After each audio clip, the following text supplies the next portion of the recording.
Hello everyone, this is सत्यम यादव। आज हम बात करेंगे वर्कफोर्स प्लानिंग के बारे में। वर्कफोर्स प्लानिंग क्या होती है? वर्कफोर्स प्लानिंग एक फंडामेंटल है ह्यूमन रिसोर्स मैनेजमेंट का ही, या आप फंक्शंस के रूप में समझ सकते हैं, या एक तरह से प्रोसेस के ऊपर, जैसे कि रिक्रूटमेंट के बाद सिलेक्शन, आफ्टर सिलेक्शन आप उनको ट्रेनिंग एंड डेवलपमेंट पार्ट के द्वारा ट्रेनिंग प्रोवाइड कराते हैं, और इसके बाद में आती है वर्कफोर्स प्लानिंग।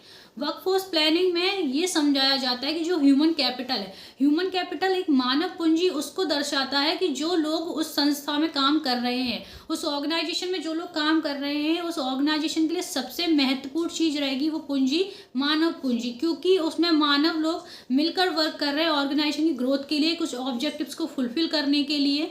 तो अगर बात आती है वर्कफोर्स प्लानिंग की, तो वर्कफोर्स प्लानिंग कहता है कि जो ऑर्गेनाइजेशन का गोल है और जो ह्यूमन कैपिटल का गोल या मोटिव अलाइन वो सेम होना चाहिए। मान लीजिए कि कोई अगर सिर्फ सैलरी के लिए वर्क कर रहा है, अपने एफर्ट्स नहीं दे रहा है, तो ऑर्गेनाइजेशन ग्रोथ कर ही नहीं पाएगी, एक लॉन्ग रन में नहीं वर्क कर पाएगी।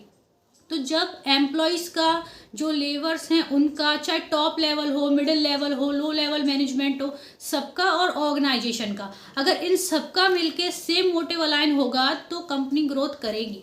कंपनी अपने ऑब्जेक्टिव्स फुलफिल करते हुए उस मोटिव अलाइन को पूरा करते हैं, उस गोल को अचीव करते हैं। तो मोटिव अलाइन सबका सेम होना चाहिए, वो कंपनी का भी और कंपनी में कार्यरत जो लोग हैं उनका भी।